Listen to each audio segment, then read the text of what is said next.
L'alchimie n'a jamais été simplement l'art de transformer le plomb en or. Derrière cette image rejetée par la science moderne se cache un savoir bien plus profond, celui de la transformation de la conscience humaine. Le mot alchimie vient de l'arabe al-kamia, dérivé du grec kémia, qui signifie art de la transmutation. Et oui, vous avez bien entendu le mot chimie.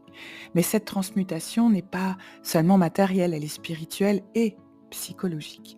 La célèbre tablette d'émeraude attribuée à Hermès Trismégiste dit « Comme en haut, ainsi en bas, comme à l'intérieur, ainsi à l'extérieur ». Ce n'est pas une simple poésie, c'est la loi fondamentale de la conscience. Transformer son monde intérieur transforme la réalité extérieure.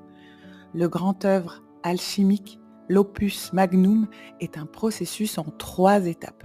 Nigredo, le noircissement, la nuit noire de l'âme. C'est l'effondrement de tout ce à quoi l'on s'identifie. Relations, carrière, croyances. C'est une putréfaction nécessaire avant toute nouvelle croissance.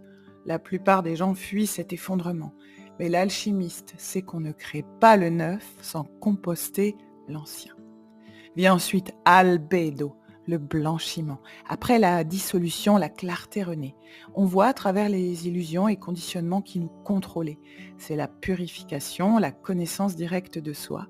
Dans ce vide intérieur émerge la vérité de notre être libéré des histoires et croyances empruntées. Enfin, rubedo, le rougissement, représente le mariage sacré.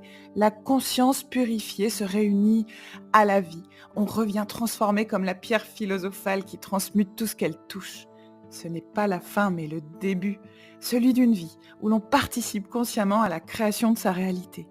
Les traditions antiques de l'Égypte aux mystiques médiévaux enseignaient ce chemin initiatique, la mort symbolique et la renaissance de l'âme.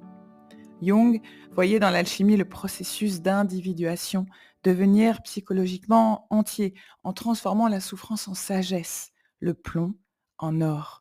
Alors ce soir, entrez dans votre laboratoire intérieur, demandez-vous, quelle part de ma vie est en train de mourir et doit être dissoute?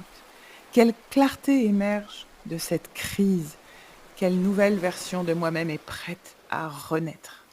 Souvenez-vous, l'or a toujours été là, caché dans votre plomb. La vraie nature n'est pas quelque chose à créer, mais à révéler.